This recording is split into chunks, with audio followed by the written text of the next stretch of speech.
Balon nga. Balon nga. Oo, siguro nung unang panahon.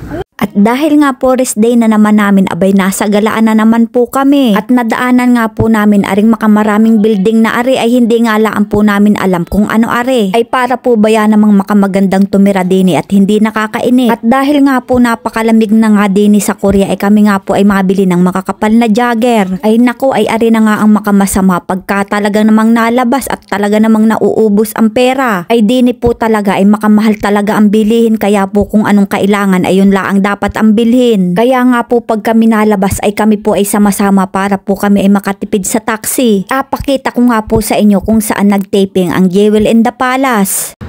Baka libingan. Baka nga libingan.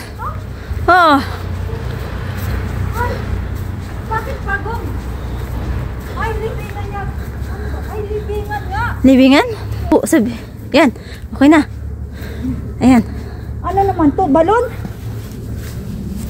Ano to, Agnes? Balon? Tingnan natin.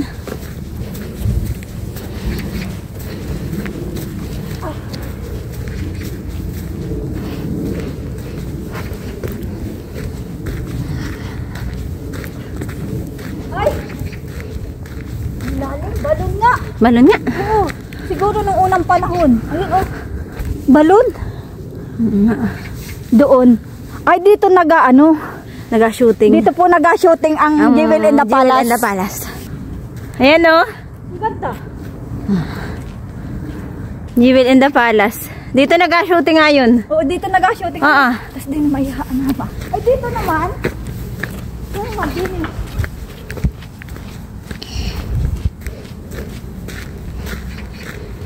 Sarado ang gate.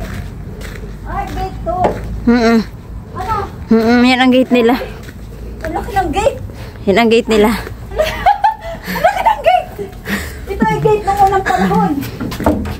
Oo, kahoy. Siguro ito yung tibay. Ay, oh.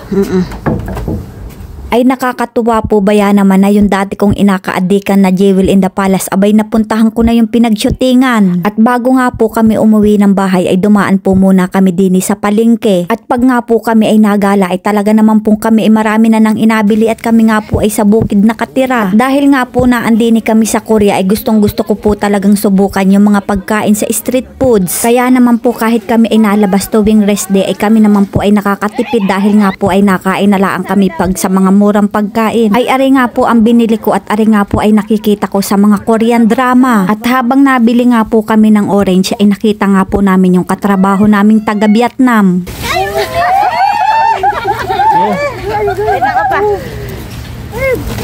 You house Hi video. One more. Hi video. My partner. Yeah.